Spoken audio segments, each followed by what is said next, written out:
이사야 49장 22절에서 50장 3절까지입니다. 땅의 진실. 땅의 진실은 이것입니다. 세상에 절망하지 않고 하나님을 믿을 수 없습니다. 한 번 더 반복하겠습니다. 세상에 절망하지 않고 하나님을 믿을 수 없습니다. 다시 말하면 세상에 소망을 두고 세상 걸 좀 더 가지고 싶고 세상에서 더 인정을 더 받고 싶고 그 사람은 하나님 절대로 믿을 수가 없어요. 하나님을 종교의 신으로 사용하게 되겠죠. 이 시온 섹션에 우리가 들어와 있는데 시온 섹션의 특징은 계속되는 종말적 선포입니다. 왜냐 그러면 종말의 인격성이 회복됩니다. 임종 때 거짓말할 수 없을 거예요. 그죠? 사람 일생에 가장 진실해지는 순간이 임종의 순간입니다. 그래서 종말적 선포는 이제 신앙의 순수성을 회복하는 하나님의 마지막 그 클라이막스예요. 종교는 현상 차원이 전부죠. 현상이 전부면 부르심의 본질을 몰라요. 하나님은 이스라엘 백성에게 약속의 땅을 약속하셨잖아요. 그런데 약속의 땅이 부동산이 아니잖아요. 부동산. 약속의 땅에서 약속의 삶을 살도록 부르신 거죠. 그러니까 삶을 살아라는 거지 부동산 주겠다 이게 아니에요. 그러니까 귀한 자들은 이 70년 포로 생활 동안 야훼 신앙을 지키고 말씀에 순종해서 귀환을 했는데 귀한 자들의 현재 상황은 이분들은 옛 땅에 돌아온 거예요. 옛날에 우리 다윗 왕국이 있었던 그 자리, 그 옛 땅에 돌아온 거예요. 하나님은 어디로 돌아오는 거예요? 땅에 돌아오는 게 아니지. 땅으로 돌아오면 바벨론 땅이나 여기 땅이나 무슨 차이가 있어요? 그 예루살렘으로 돌아오는 것은, 시온으로 돌아오는 것은 아름다운 소식을 시온에 전하는 자여 목소리를 높여라, 높은 산에 올라가서 외치라 하는 것은 약속으로 돌아오라는 거죠. 근데 이 귀한 자들은 약속으로 돌아올 생각은 안 하고, 아니 우리가 돌아왔는데 이거 왜 이래? 이게 지금 제대로 되는 거야? 이렇게 하고 있는 것이죠. 그 이유는 종교는 우선순위가 상황이에요. 상황. 다시 말해서 종교에는 상황을 살아요. 상황이 좋다 나쁘다 잘됐다 못됐다 그러니까 나를 살아보는 적이 없어요. 종교에는 항상 상황을 살아왔죠. 그래서 상황을 살면은 나 중심일 수밖에 없잖아요. 상황이 나에게 편안하게 되는 것, 나에게 좋게 되는 것, 그게 좋은 거죠. 좋게 되는 것이 문제가 없는 것이고 평안한 것이니까. 그래서 자기 중심, 다시 말하면 자기 선악과에다 자동적으로 맞추는 거예요. 예. 그러니까 내 중심적으로 자꾸 문제를 아무리 해결해 봐야 세상은 내 중심적이 아니거든요. 심지어 나 자신도 내 중심적이 아니에요. 그러니 점점 상황에 늪에 빠지는 거죠. 그래서 삶이 문제밖에 없는 삶이 돼요. 문제 아닌 게 없어. 가족도 문제, 일도 문제, 살아가는 것도 문제, 목회자도 문제. 이렇게 되는 거죠. 예. 근데 신앙은 하나님이 실제 변수예요. 실제 변수. 이 말이 무슨 말이냐 그러면 우리 주일 예배를 예로 들어보겠습니다. 종교에는 일이나 상황이 생기면 주일 예배는 항상 뒷전이에요. 일과 상황이 자동적으로 먼저예요. 여행을 가도 주일을 끼워서 가요. 왜냐하면 주일은 빠져도 되는 거니까. 그리고 실제로 종교인에게는 주일을 빠져야 아무 상관이 없죠. 말씀의 인도를 받는 게 아니라 의식에 참여하는 거니까 의식을 몇 번 내가 빠졌다 한들 지장될 게 조금도 없는 거죠. 자, 그런데 신앙생활은 그러면 주일 예배 빠지지 말란 말이냐? 예. 근데 주일 예배 빠지지 말라는 것이 아니고 일과 상황이 생기면 기도하라는 거예요. 하나님에게 물어봐야지. 하나님, 내가 이런 일이 생겼습니다. 어떻게 할까요? 그러면 하나님의 응답이 바로 옵니다. 둘 중에 하나로 와요.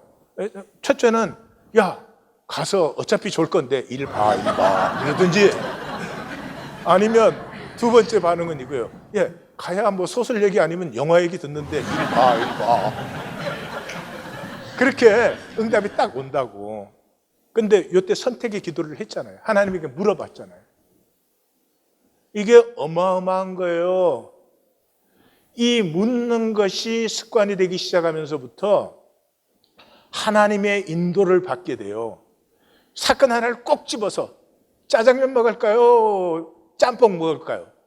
그러면 응답이 안 와. 그러나 모든 일에서 그렇게 하나님에게 묻는 것이 버릇이 되면은 하나님의 인도가 나타나서 여호와 이레를 누리기 시작해요. 여호와 이레를 누리지 못하면 사실 신앙생활이 불가능해요. 먹고 살아야 되잖아요. 죽어버리면 신앙이 어딨나?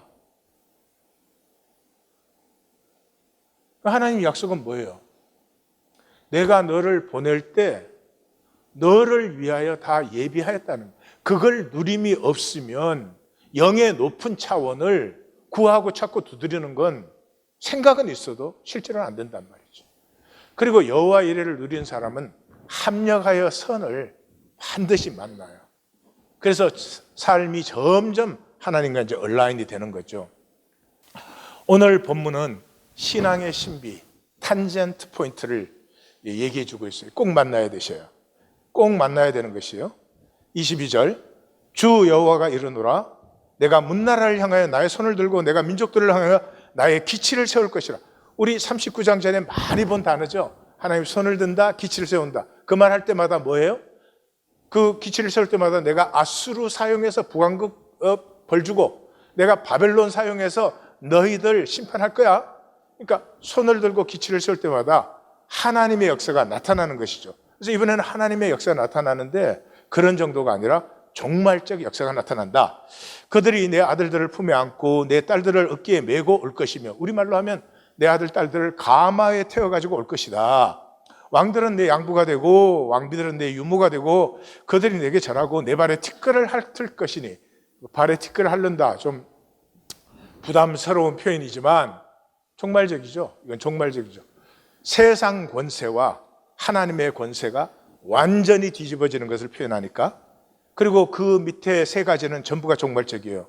내가 나를 여호와인 줄 알리라.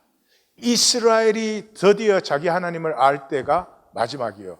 물이 바다를 덮은 같이 여호와를 아는 지식이 온 땅에 충만하니라. 종말이에요. 그 다음에 나를 바라는 자, 나를 바라는 것이 종말이에요. 40장부터 이제 두 번째 섹션인데 시작하자마자 그랬죠. 소년도 피곤하고 곤비하고 장정도 넘어지고 쓰러지지만은 오직 여호와를 앙망하는 자는 새 힘을 얻으리니 독수리가 날개침까지 날아오를 것이며 달려가도 곤비치 않고 걸어가도 피곤치 아니하리라. 그래서 여호와를 앙망하는 자가 이 모든 땅에 그 연약과 지침을 넘어선다 하는 것이 선포됐죠. 그러니까 이게 바란다는 게 그냥 뭐 바라는 게 아니라 종말적이에요. 그리고 수치를 당하지 아니하리라. 이게 종말적이에요. 수치가 뭐 부끄러운 게 좀 없어진다 이런 것이 아니고요. 이 땅은 수치로 이루어져 있어요. 수치로 모든 삶은 만들어져 있어요. 왜 이렇게 미친 듯이 경쟁을 하고 성공을 하고 돈을 벌려고 하느냐 그러면 수치 가리려고. 그런데 수치 없어지지 않아요. 그런데 그 수치 가리개로 그렇게 미친 듯이 살아요. 그래서 이 종말적인 것이에요. 이렇게 종말적인 약속을 하면은 믿는 자가 어떻게 해야 되겠어요? 아멘, 이루어질지어다 이래야 되잖아요. 근데 이 귀한 자들 하는 소리 좀 들어보세요. 용사가 빼앗은 것을 어떻게 도로 빼앗으며 승리자에게 사로잡힌 자를 어떻게 건져낼 수 있습니까? 다시 말해서 말만 그렇게 하지 실제로 된 게 뭐 있습니까? 그렇죠? 이 말 할 만하죠? 70년 포로 기간 동안 신실하게 야훼 신앙을 지켰지, 그게 또 순종해서 귀환까지 해서 10년이 넘었어요. 사람에게 10년은 긴 시간이에요. 근데 뭐 성전은 시작한다 그러더니 완전히 중단돼 있고 성벽 같은 소리 하네 그러죠. 그 하나님이 뭐라 그랬어요? 야, 내가 쓰면 성벽이 있어. 네가 못 보고 못 받는 거지. 나에게 성벽은 이미 실제야. 그러셨잖아요.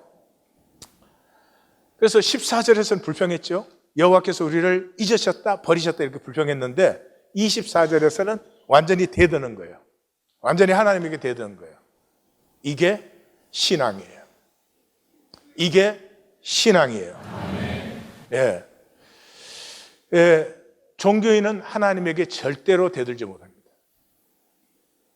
속에는 불신과 불평이 가득한데도 그냥 사람 의식에 나와서 사람 앞에 겉으로 그런 척하게 믿는 것처럼 그러고 돌아다녀요. 그런데 산신앙을 가진 사람이라면 하나님께 나오면 항의합니다. 이게 뭡니까 지금?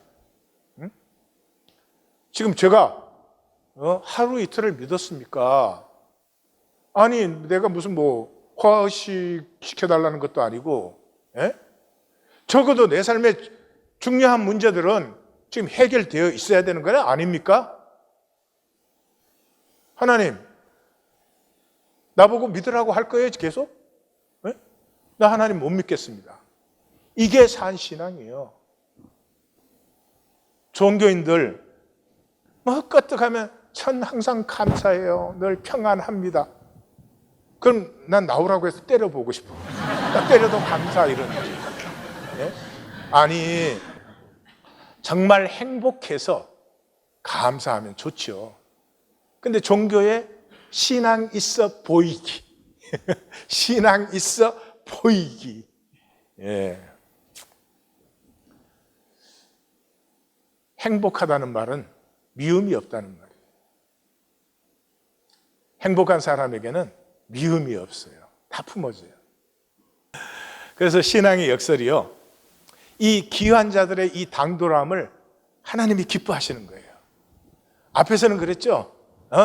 이 배역하는 자들아, 이 불순종하는 자들아 이렇게 했는데 딱 이 종말적 선포에 대드니까 아주 분위기가 바뀌잖아요. 내가 너희 버린 적이 없어. 아무리 불러도 너희가 대답을 안 했지. 내가 왜 안 불렀냐. 이렇게 그 분위기가 싹 바뀝니다. 다시 말해서 종말적 선언의 목적은 믿게 하는 게 아니에요. 이런 말씀을 이렇게 딱 선포받았을 때 아멘 할렐루야 이러면은 그건 종교인이에요. 믿는 사람이라면 하나님 나 안 믿어져요. 하나님 나는 안 믿어지니까 하나님 말만 하지 말고 실제를 나타내세요. 그렇게 되는 거죠. 이렇게 하나님에게 대든 사람은 이 귀한 자들이 처음이 아니고 제일 처음은 아브라함이죠. 이 롯이 있는 소돔과 고모라를 멸망시킨다고 하니까 아브라함이 하나님을 딱 막아서서, 우리 번역엔 주께서 이같이 하사 이렇게 했지만 far be from you, 그런 짓거리 하면 당신은 하나님이 아니요, 그런 거죠. 의인을 악인과 함께 죽이심이 부당하며 의인과 악인을 같이 하심도 안 됩니다. 세상을 심판하시는 이가 정의를 행할 것 아니니까. 그 원어는 그대로 The judge of the earth do right. 당신이 세상의 심판, 옛날에는 재판관이 다스리는 자예요. 당신이 세상 다스려요. Do right. 똑바로 하세요. 그러고 대들었어요. 자기 조카 롯 죽인다고 하니까. 이 항변은 예배자의 특권이에요. 하나님 앞에 나오는 자의 특권이에요. 왜 항변해요? 현상의 절망을 만났기 때문에. 나 할 만큼 해봤어요. 나도 나름 노력했는데 하나님 이것밖에 안 되는 겁니까? 하나님이 뭘 해야 되는 겁니까? 내가 뭘 다시 해야 되는 겁니까? 우리 좀 따져봅시다 그러는 거죠. 종교인은 이런 게 절대로 없어요. 현상 중독자들. 그저 예배에 나와서도 어떻게 잘 보여가지고 조금 더 받으려고, 뭘 받는 건지 몰라. 하여튼 조금 더 받으려고. 예? 현상이 절망이 안 되고 현상이 소망이야. 종교인들은 현상이 소망이야. 그리고 하나님 믿는다 그런단 말이에요. 예수님은 이 돌 위에 떨어지는 자는 깨지겠고 그랬어요. 구원받는 자는 깨지는 자예요. 우리는 이 어감을 좋아하지 않겠지만 깨질 때만, 이 세상에 대해서 자기 자신에 대해서 깨어질 때만 하나님이 표현할 수 있어요. 아니고 사람 위에 돌이 떨어지면 가루가 되어서 흩날려 버려요. 완전히 허무하게 되는 것이에요. 예배는 현상을 보완하는 것이 아니라 절망을 품고 나오는 것이에요. 그렇기 때문에 새 출발이 가능합니다. 왜냐하면 우리가 절망을 품고 이 하나님께 대들 때 하나님께서 져주세요. 당연하지 않겠어요? 하나님이 우리하고 싸워서 이기겠어요? 그 져주심이 십자가잖아요. 그래서 시작은 종교의 신실이에요. 이 종교가 사람을 멸망시키는 것이 이 종교 거짓이잖아요. 몰라요? 성직자고 직분자고 성도고 머리끝에서 발끝까지 다 거짓이잖아요. 그러면 그 종교에 들어와서 깨져야 되는데 어떻게 이럴 수가? 아니 세상에서야 그렇게 산다 치더라 어떻게 하나님 앞에 나와서 이 거짓일 수 있나 그러고 깨어져야 되는데 그 거짓을 탁 캐치한 다음에는 지가 거짓 게임을 플레이하죠. 거짓으로도 얼마든지 신앙 있는 척 하잖아요. 얼마든지 괜찮은 사람인 척 보이잖아요. 얼마든지 하나님 믿는 것처럼 보이잖아요. 그 사람 절대로 깨어지지 않죠. 절대로 하나님에게 항의하지 않죠. 종교의 신실한 자만이 하나님, 나 좀 따지고 싶어요. 이거밖에 없는 거예요? 내가 잘못한 거예요? 하나님이 잘못한 거예요? 이렇게 하나님을 향해서 나오는 자가 정말로 하나님께 소망을 갖고 있는 자예요. 그 사람이야말로 하나님을 믿기 때문에 항의하는 거예요. 종교는 실제로 안 믿기 때문에 절대로 항변 안 해요. 그냥 속으로는 불신, 불평이 가득함에도 불구하고 겉으로는 뭐 쫙 믿는 척하면 그걸로 끝나버려요. 우리가 나올 때 져주시는 하나님, 탄젠트 포인트. 하나님이 우리하고 맞닥뜨리면 우리가 깨어지고 죽죠. 근데 하나님이 우리를 스쳐주세요. 모세가 두 번째 돌판을 받으려고 금송아지 사건 이후에 다시 올라갔을 때 모세를 바위 틈에 숨기시고 스쳐가시는 하나님. 거기서 우리는 용서를 만나요. 그 용서를 만나는 것이 하나님의 얼굴을 보는 것이고 그 하나님의 가슴을 만나는 것이에요. 세상에 육으로 태어나 사는 모든 사람은 용서받음이 필요합니다. 용서받음이 필요함을 만날 때 진정한 새 생명이 열리고 피어나요. 내가 의식적이든 무의식적이든 내가 존재하는 것 자체가 비치고 있는 것이에요. 나는 용서받아야 되는구나. 이것이 열리면서부터 세계가 새로워지기 시작해요. 전혀 새로운 내 눈이 아니라 하나님의 눈으로 보는 세계가 열리기 시작하죠. 그런데 용서받음은 절대로 몰라요. 스스로는 몰라요. 그런데 이 마음이 언제 열리냐 그러면 용서하는 마음을 만날 때 열려요. 용서하는 마음을 느낄 때 절대로 내가 용서받아야 될 존재라는 걸 모르던 사람이 나는 용서가 필요해. 이렇게 열리는 거죠. 그래서 성경이 참 이상한 것은요.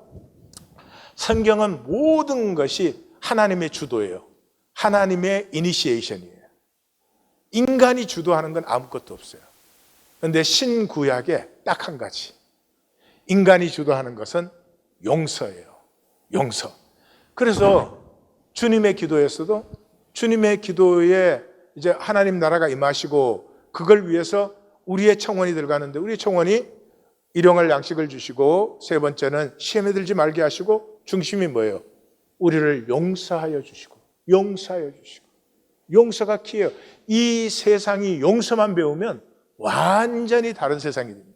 이 땅에 하나님의 나라가 임하게 되는 거예요. 그런데 그 용서를 어떻게 가르칩니까? 우리가 우리의 죄진 자를 사하여 준 것 같이 우리 죄를 사하여 주옵시고 우리가 먼저 용서해야 돼요. 이니시에이션이 우리에게 있어요. 예수님의 가르침은 여러 군데서 그렇게 말해요. 또 서서 기도할 때 아무에게나 혐의가 있거든 용서하라. 그리하여야 하늘에 계신 너희 아버지께서도 너희 죄를 사하여 주시리라. 성경에 이런 게 없어요. 내가 용서해야 하나님도 용서만 그래요. 뿐만 아니라 주님의 기도 끝난 다음에, 주님의 기도가 마태복음 6장 9절에서 13절까지잖아요. 끝난 다음에 이 주기도문 전체를 한마디로 주님이 요약하십니다. 그게 14, 15절인데 그 14, 15절은 이거예요. 너희가 사람의 잘못을 용서하면 너희 하늘 아버지께서도 너희 잘못을 용서하고, 15절은 안 하면 하늘 아버지도 안 한다 그런 거예요. 성경에서 예수님이 교회에 대해서 말한 것은 마태복음 18장밖에 없어요. 그러니까 교회를 알고 싶으면, 예수님의 교회를 알고 싶으면 마태복음 18장을 읽어보시면 돼요. 그러면 오늘 기독교와 교회는 아무 상관이 없구나, 그걸 대번에 만나게 됩니다. 그런데 그 18장의 총결론, 앞에서 교회가 무엇이라는 것을 말씀하시고 나서 그거를 한마디로 말하면 이것이야 하는데 그 1만 달란트의 비유를 그만큼 길게 말씀하세요.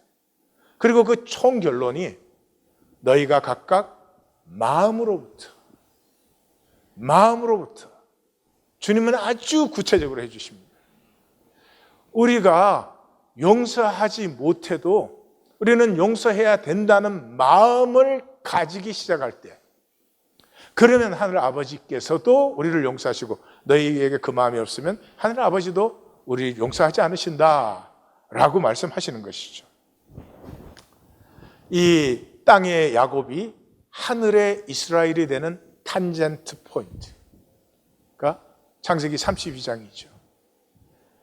이 하나님이 야곱과 씨름하고 나서 내 이름을 다시는 야곱이라 부를 것이 아니요 이스라엘이라 부를 것이니 이는 내가 하나님과 및 사람들과 겨루어 이겼음이니라. 여러분, 이긴 자가 누구예요? 지킬 것이 없는 자가 이긴 자예요. 현상에 지킬 것은 아무것도 없어요.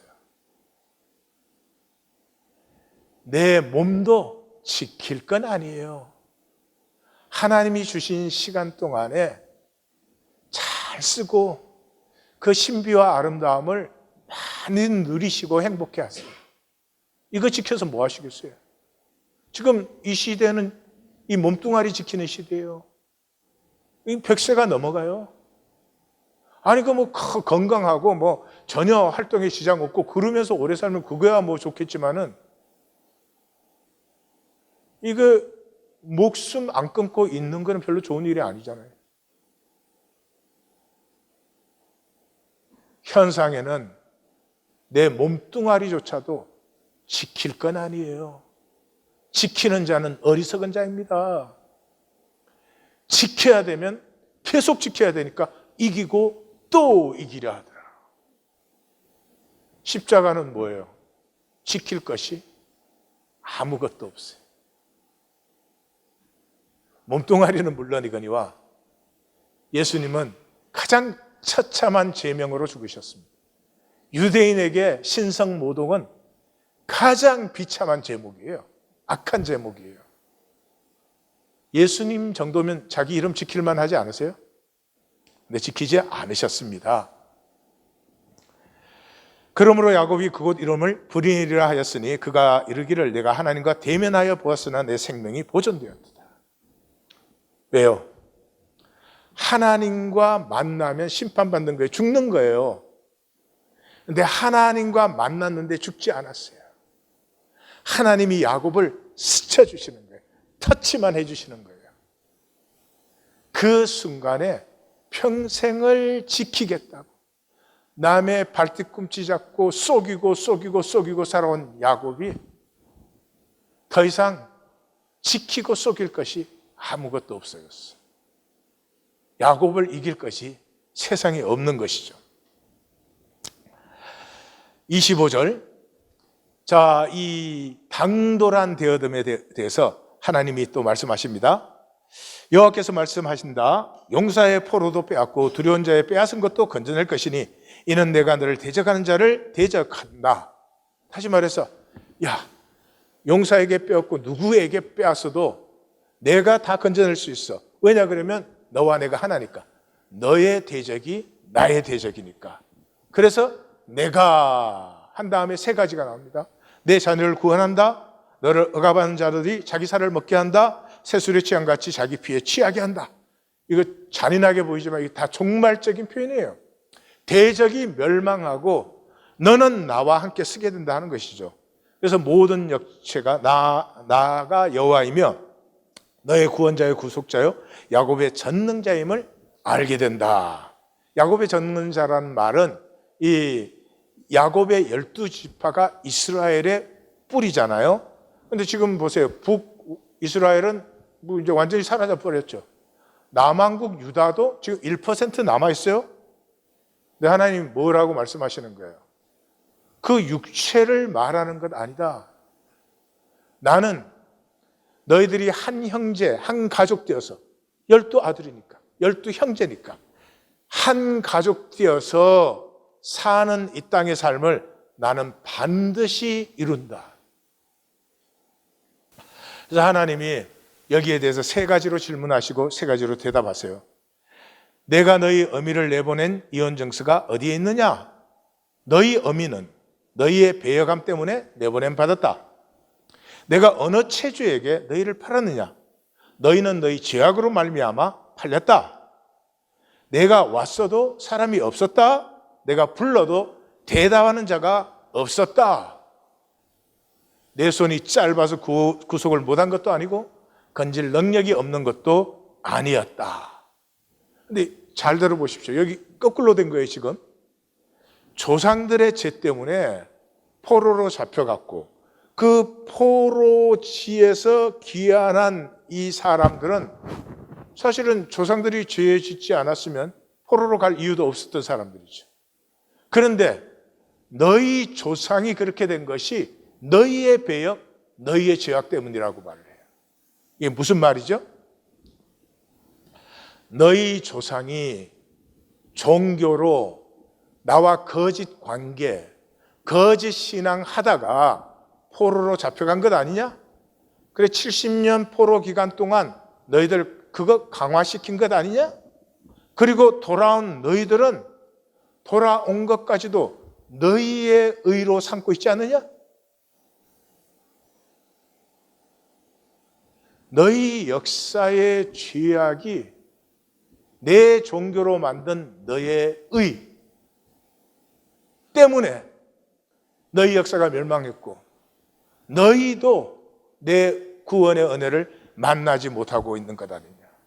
다시 말해서 귀환했지만 땅을 보고 귀환했지 하나님과 약속의 관계의 회복됨을 보고 돌아온 게 아니죠. 우리로 말하면 주의를 지키는데 하나님께 부르심을 받아서 경외함으로 하나님께 예배하는 게 아니고 내가 내 주의를 지키는 거지. 그것이 깨어지는 시간이 되었습니다. 보라, 내가 꾸짖으면 바다가 마르고 강들이 사막되고 물이 없어져서 물고기들이 악취를 내며 갈아여 죽는다. 뿐만 아니다. 내가 하늘을 흑암으로 덮고 굵은 배로 덮느니라. 하늘은 열려 있어야 하늘이죠. 하늘을 덮어버리면 하늘의 죽음이죠. 내가 심판하면 하늘과 바다, 강이 다 끝난다. 현상은 끝나버린다. 너희는 언제까지 현상을 위해서 현상을 사는 종교 생활을 할 것이냐? 너희가 깨어져 이제 내게로 나와 약속의 관계로 돌아오게 하기 위해서 나는 이 모든 과정을 통해서 너희를 여기 예루살렘으로 불렀다. 이게 하나님이 하시는 말씀이죠. 오늘은 A.J. 크로닌에 대해서 크로닌의 The Keys of Kingdom이라고 하는 작품을 나누겠습니다. 이 작품은 1941년에 발표됐어요. 거의 한 세기 전이니까 그 당시에 44년에 영화로 만들어졌으니까 이 인기를 짐작할 수 있죠. 7월에 발표를 했는데 이 한 달 만에 6판, 6판을 찍어냈어요. 그리고 반년 만에 60만 부. 지금 10만 부 팔리면 굉장히 많이 팔리는 거예요. 그 당시에 60만 부. 그리고 미국에서는 10년간 베스트셀러 1위에 올라왔어요. 책이 짧은 게 아니에요. 650페이지의 대하소설이에요. 그래서 제가 요약도 긴데 하여튼 주요 줄거리만 요약하면 프란시스 치섬이라고 하는 신부의 60년 생애를 회고하는 것이에요. 이분은 9살에 고아가 됩니다. 아버지는 캐톨릭이고 엄마는 장로교, 개신교예요. 근데 스코틀랜드예요. 스코틀랜드는 장로교의 본산이에요. 그런데 그 스코틀랜드가 장로교의 본산되기 100년 전에 캐톨릭일 때 캐톨릭의 피해 박해를 받았습니다. 엄청나게 많은 피를 흘리고 개신교도들이 죽었어요. 그래서 이 마을 사람들은 그 마을 입구에 카톨릭은 들어오지 말아라 이렇게 막 표지판을 써놓을 정도예요. 그런데 그 아버지가 이제 마을에 들어갈 일이, 마을 바깥에서 농사 짓고 사는데 마을에 들어갈 일이 생겼어요. 엄마가 말립니다. 그러는데 그 아버지가 굉장히 선한 분이에요. 그러니까 여기 캐톨릭과 개신교가 부부로 사는데 둘은 너무 사랑하고 행복해요. 아무 문제가 없어요. 그 아버지가 여보 하면서 교파가 다르다고 사람을 죽이겠어. 그리고 그 마을의 일을 보고 저녁에 끝나고 나오는데 그날 비가 굉장히 많이 내리는데 마을의 남자들이 와갖고 린치를 가합니다. 그래서 몽둥이에 얻어맞고 피를 굉장히 많이 흘리고 쓰러졌어요. 엄마가 기다리다가 아버지를 찾으러 나가서 그 쓰러진 아버지를 부축해서 오다가 그 개울을 건너는데 폭우 때문에 개울 물이 엄청나게 불어나서 둘 다 휩쓸려 떠내려가서 그 다음날 아침에 화류에서 꼭 껴안은 시신으로 발견됩니다. 그러자 이제 그 친척 미세스 글렌이라고 하는 사람이 프란시스를 입양을 합니다. 입양한 이유는 그 부모의 유산을 차지하기 위해서. 그래서 이 자기 아들은 굉장히 편애를 하면서 얘는 학교도 안 보내고 조선소에 보내서 일 시켜서 돈 벌어오게 만들어요. 근데 이 미세스 글렌이는 교회 가면 천사. 그래가지고는 그 베스트 프렌이 윌리 탈룩이라고 하는 친구인데요. 그 윌리가 너 돈 모아서 도망쳐야 된다. 여기서 살면 안 된다. 그래서 그 시대 그 나이에 돈을 모아야 뭐를 해서 모으겠어요. 하여튼 열심히 모아가지고 10실링, 금화 하나를 모았어요. 그래서 떠나려고 여기에 갔는데 가서 알았어요. 그것마저 미세스 글렌이가 훔쳐간 거예요. 그래서 돌아온 이 프란시스는 영양실조에 늑막염으로 죽어가는데 그 윌리 탈룩의 아버지 닥터 탈룩이 고쳐줍니다. 그리고 이 프란시스를 아끼는 폴리 이모가 데리고 가서 그때 학교도 보내고 여기서 이제 로라와 사랑에 빠지고 소설과 영화에서는 이 부분이 굉장히 길어요. 소설이니까. 하여튼 이 프란시스는 신학교로 가게 되고 그래서 로라는 죽게 되고 그렇게 됩니다. 그런데 이제 그 어릴 때부터 그 같이 자란 친구 앤슬럼 밀리라고 하는 아이가 있어요. 그래서 이 소설은 사실은 프란시스와 밀리를 대조시키는 소설이에요. 얘는 어릴 때부터 성당에서 기도할 때 눈물로 기도해요. 그리고 신학교에 들어가서도 너무 충실하고 모범이고 장학금 받으면서 모든 교수들에게 칭찬받고 그래요. 그런데 치슴은 이 뭐가 안 믿어지면 난 그게 참 안 믿어진다고 하는 거예요. 그러니까 그 당시에는 얘는 완전히 불신자고 이거 신학교 와서는 안 되는 게 왔다 이런 대접을 받죠. 그래서 이제 졸업을 하고 밀리는 아주 호화로운 자리로 가고 치슴은 탄광촌 오지 벽지에 보좌 신부로 가요. 근데 그 탄광촌의 그 주임 신부 키즈 신부가 그 탄광촌 사람들을 무지하게 멸시를 해요. 이것들 가르쳐야 뭐하냐? 이것들이 변해 안 돼. 그러는데 치스만 와가지고 그 사람들 돌보고 기도하고 이러거든요. 그러니까 뭐 너무 못마땅한 거예요. 그래가지고 결국은 쫓아보내버려요. 그래서 결점 많은 사역 실패자로 돌아와요. 돌아왔을 때 마리아의 우물 사건이 일어나는데 그게 뭐냐 그러면 밀리하고 주임 신부하고 짜가지고 그 소녀가 하나 병이 들어 있었는데 사실은 요즘으로 말하면 조울증이에요. 병이 들어 있었는데 그때 마침 그 말랐던 마을 우물에 물이 나오기 시작해요. 그거는 사실은 지하수가 닫혀 있다가 다시 열린 건데 그걸 보고 이제 조작을 해요. 야, 그 신부가 기도를 해줬더니 이 마리아를 받고 마리아를 봤더니 우물에 물이 나고 그 물을 마셨더니 나았다.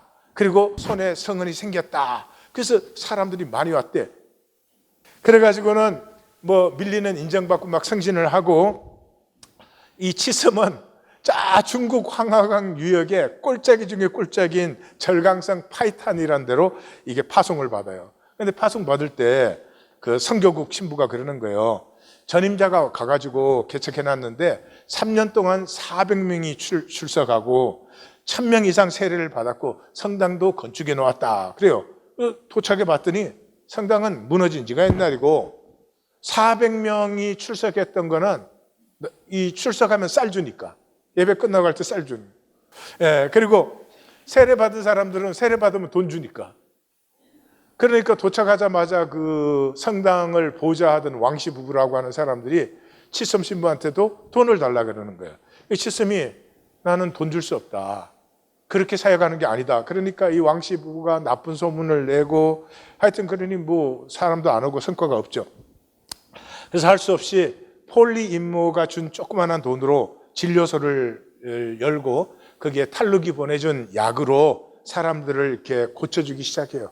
그래서 한두 사람 믿게 되고, 그 다음에 이제 그 지역 일대에 거부가 있는데 차씨라는 사람이에요. 차씨의 아들이 병들었는데 1940년대니까 그것도 중국 그 산골짜기니까 항생제면 사는 거예요. 근데 항생제 안 쓰고 뭐 굿하고 약초 먹이고 별일을 다 하는 거지. 그래서 이제 항생제를 먹이니까 깨끗하게 나았죠. 그래서 이 차씨가 자기 아들을 살려줬다고 자기가 하나님 믿겠다고 나왔어요.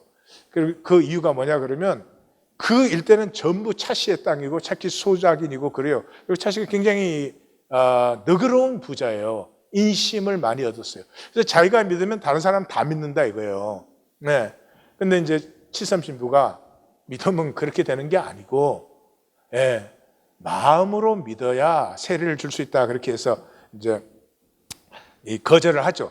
그러니까 이 차씨가 너무 감동을 받아가지고 그 노곡의 언덕이라고 하는 그린제이트 그 일대 땅에서 제일 아름다운 땅이에요.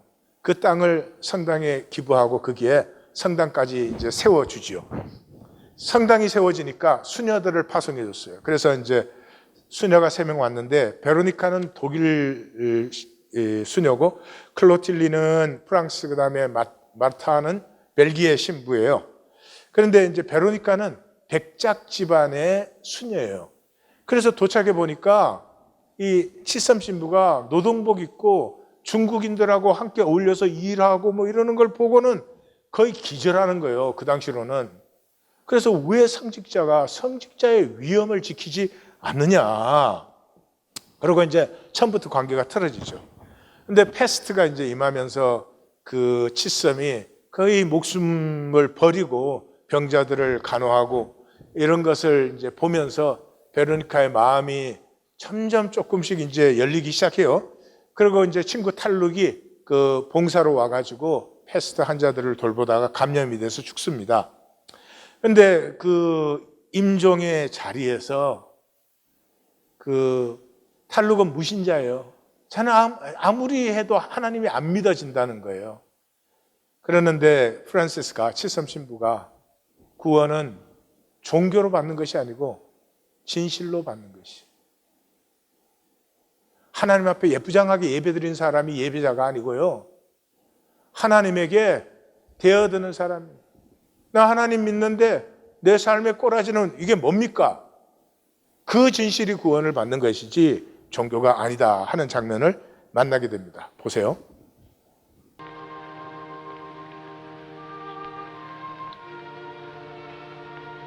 Francie, if you're praying for yourself, go right ahead. If it's for me, you're wasting your time. And the Almighty's too? Oh, well, let him be the judge of that, will he? My respiration's down, my fever's up, and I'm deep in the valley of shadow. And Francie, I still can't believe in God. Are you mad at me? Of course not. Are you disappointed that I won't let you save me? Your salvation will be your doing, Willie. Not mine. Then when you get to your kingdom, don't look for my name on the register. It would be fun just to meet by chance.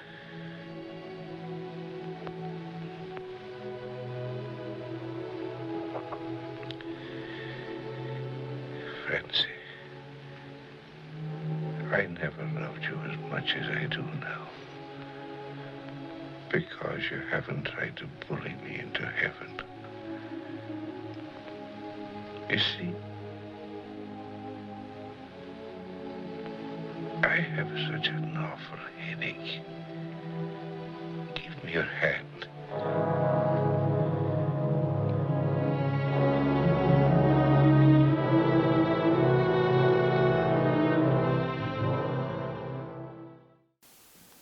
탈룩은 진짜 믿은 사람이죠. 탈룩이 무신론자인 것은 종교가 너무 거짓되기 때문에 다른 사람들처럼 종교에서 인척할 수가 없는 거 아니에요. 마지막에 한 사람을, 한 친구를 진정으로 사랑할 수 있는 저 가슴을 하나님이 버릴까요? 자기의 안 믿어지는 진실을 그대로 고백하는 저 가슴을 하나님은 버릴까요? 천만에 버리지 못합니다. 종교인들은 자기 쪽에서 하나님과 관계를 끊은 사람이에요. 내가 불러도 응답하는 이가 없음이 어찌미냐. 이제 중국은 내전이 일어나고 폭우 때문에 성당은 다 무너지고 그 후에 밀리는 이미 주교가 돼가지고 시찰을 나옵니다.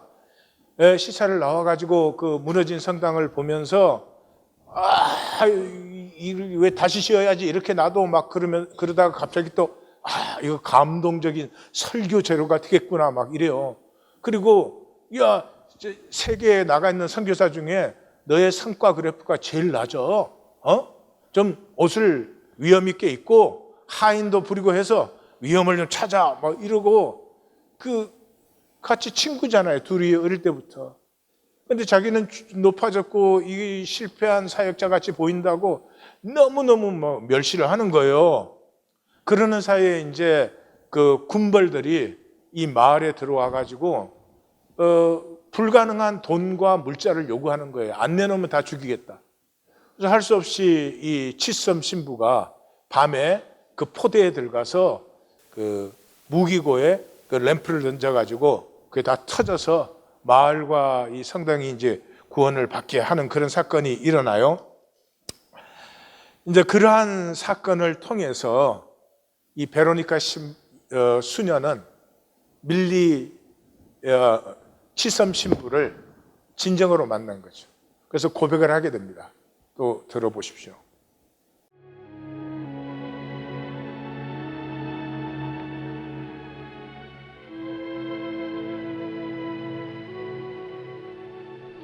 May I speak with you? Oh, please excuse me. Didn't notice. I don't want to disturb you. Not at all. As you can see, nothing for me to do. I've come to tell you something, and it isn't easy for me. Please sit down. Oh, thank you. From our first meeting, I have behaved shamefully and sinfully toward you. I want you to know that I'm most bitterly sorry for my conduct. Believe me, no apology was ever more abject than mine. Nor has anyone ever been less worthy of forgiveness. You needn't. Please. It's easier for me to speak now.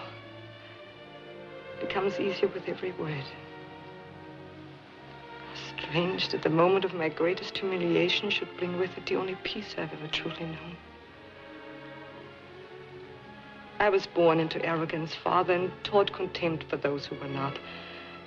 How could I hope to live by the word of God, which is the same for all men?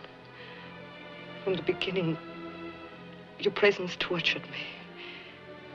I knew that yours was a true humility, and that mine was a duty. I resented your deep and honest compassion, because mine was difficult and filled with doubt and pain. Last night, I intended to ask Father merely to send me away.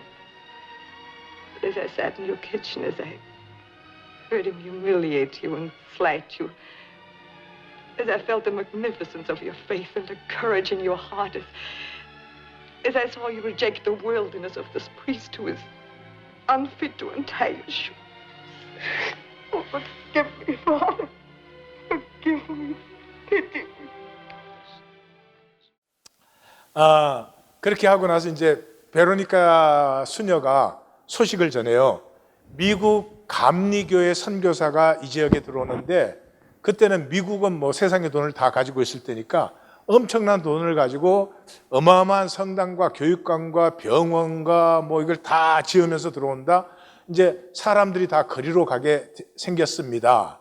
라고 얘기를 하자 치섬 신부가 이렇게 응답하는 장면을 보겠습니다.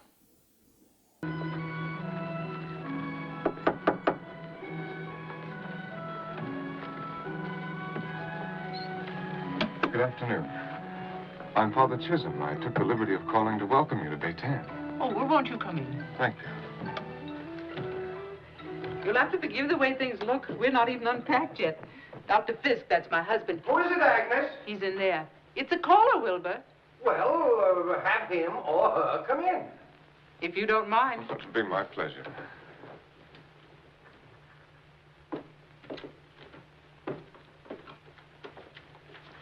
Well, how do you do?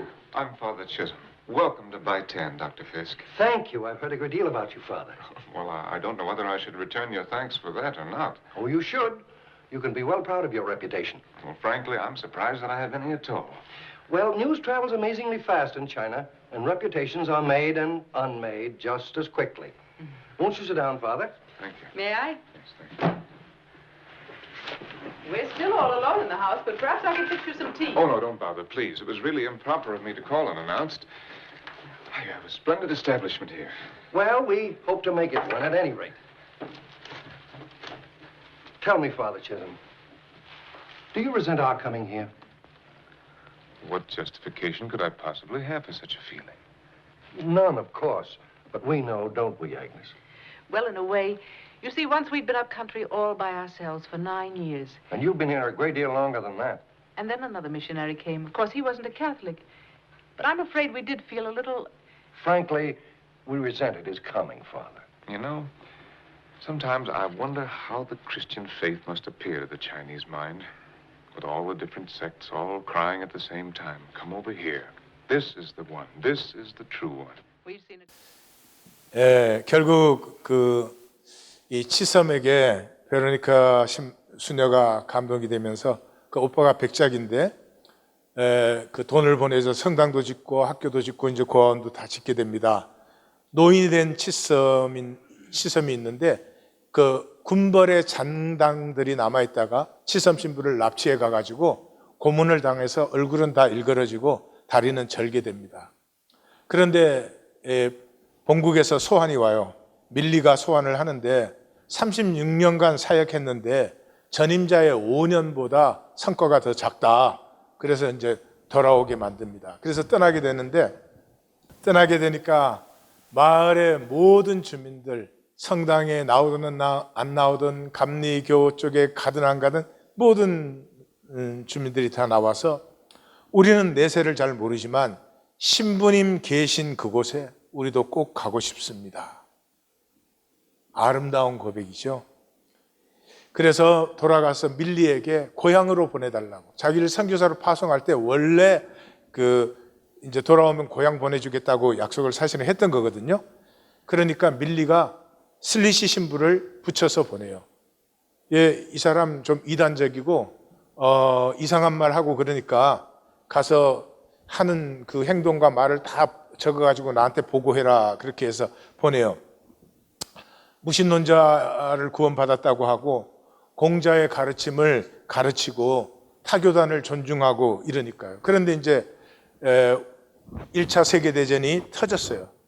그러니까 베로니카는 독일 수녀잖아요. 근데 클로틸리하고 마르타는 프랑스 벨기에니까 서로 자기들 나라가 옳다 그러고 뭐 교회마다 각 나라에서는 독일 교회는 독일이 승리해야 된다. 프랑스는 프랑스가 승리해야 된다 이러는 거예요. 그런데 그 치섬 신부가 이렇게 말합니다. 오늘날 기독교 국가의 교회와 대성당이 하는 설교는 주님의 말씀이 아닙니다. 세상에 아부하는 비겁한 자들의 외침입니다. 기독교, 그것은 거짓으로 뭉쳐진 종교입니다. 계급과 돈과 증오의 종교이며 사악한 전쟁의 종교입니다. 기독교는 교리가 하나님보다 앞서 있죠. 그래서 이순신 장군이 구원받았느냐 하는 이런 이 말도 안 되는 질문이 나오는 게 교리가 더 우선이기 때문에 그렇죠. 그 기독교는 예수님과 아무 상관이 없습니다. 예수님이 한 번이라도 건물 짓고 사람 모으고 세력을 넓혀라, 조직하고 법을 만들어라, 그 안에 구분이 있고 차별이 있고, 한국 기독교는 80년대, 90년대 어마어마한 세력을 자랑하고 지금도 굉장히 자부심을 갖고 있는데, 한국의 80년대, 90년대는 빈부의 격차가 가장 심해진 시대, 도덕이 타락해서 이제 한국의 도덕이라는 게 의미가 있는지 모르겠어요. 돈 외에는 의미 있는 게 없어요. 황금 만능의 시대를 연 게 한국 기독교 아니에요? 어디에 예수님과 무슨 상관이 있습니까? 저는 안 보여요. 예수님과 상관 있는 게 전혀 안 보여요. 이 소설의 마지막은 슬리시 신부가 가서 처음에는 막 신나게 보고서를 작성해요. 막 이단 같은 얘기 많이 하지. 그러니까 막 하다가 이 슬리시 신부가 치섬 신부의 인격에 감화가 됩니다. 그래서 이 소설의 마지막은 그 슬리시 신부가 보고서를 다 찢어버리는 것으로 마감을 합니다. 제가 이 얘기를 나누는 것은 우리에게는 선택이 분명하잖아요. 우리 중에 밀리처럼 살고 싶으신 분 있으세요? 밀리는 성공하고 그렇지만 위선적이고, 근데 아무도 그렇게 살고 싶지 않은 삶을 살았어요. 치섬 신부는 성공은 못했지만 삶에 승리한 사람이죠. 우리 중에 밀리로 살고 싶은 사람은 아무도 없죠. 그런데 다 밀리로 살고 있잖아요. 몇 사람의 소수를 빼면은 밀리로 살고 있잖아요. 천국의 열쇠가 필요하세요? 아니죠. 황금의 열쇠가 필요하죠. 왜요? 절망하지 않았기 때문에. 이 세상, 이 잔인한 세상, 조금만 차이가 있으면, 그게 돈이 됐든 학력이 됐든 뭐가 됐든 조금만 차이가 있으면은 멸시하고 무시하는 이 잔인한 세상에 절망하지 않았기 때문에, 그것보다도 자기 자신, 거짓뿐인 걸 누구보다도 잘 알면서 결코 자기 자신에 절망하지 않기 때문에 종교 생활을 할 수 있을 뿐이지 하나님은 믿을 수가 없습니다. 1820 델리브레드 순의 세 가지가 임재 안에서 교회됨으로 만나서 떡과 잔을 나누는 것이잖아요. 이 세 가지는 전부 나의 죄성을 만나는 것이에요. 임재 앞에 나와서 의로울 수 있는 자가 누가 있어요? 교회됨으로 하나로 모여서 형제 자매를 판단할 수 있는 사람이 누가 있겠습니까? 다시 오실 주님을 기억하면서 나오는 떡과 잔에서 어떻게 거짓이 있을 수가 있어요? 그런 의미에서 1820 데일리 브레드 수는 종말적이에요. 여기서는 내가 아무리 잘 살았든 어떻게 살았든 나는 죄인으로서이다. 나는 용서받음이 필요한 존재라는 것을 만나는 자리예요. 여기에 조직과 법이 개입되면 그런 건 소용이 없어지죠. 그래서 두세 사람이 모이라고 한 거예요. 베드로는 주님을 만나서 주님 나를 떠나소서. 나는 죄인으로소이다. 그러지 않았어요? 바리새인과 세리가 성전에 올라갔어요. 예, 세리는 멀리 서서 눈을 들지도 못하고 가슴을 치면서 불쌍히 여기소서 나는 죄인이로소이다 그랬어요. 근데 바리새인은 왜 올라갔죠? 칭찬받으러 올라갔어요. 칭찬. 종교인들 교회당에 왜 나오세요? 칭찬받으러 나와요. 칭찬받으러. 오호라 나는 공고한 사람이로다. 이 사망의 몸에서 누가 나를 건져내리요. 이 고백을 만나기까지 신앙은 없습니다. 하나님의 시간이 도래해 있습니다. 자기 자신을 조금만이라도 진실되게 보시면 이게 진실 아닙니까? 이것이 실제가 아닙니까? 예. 하나님 앞에서 우리가 새로워지는 시간 되기를 원합니다.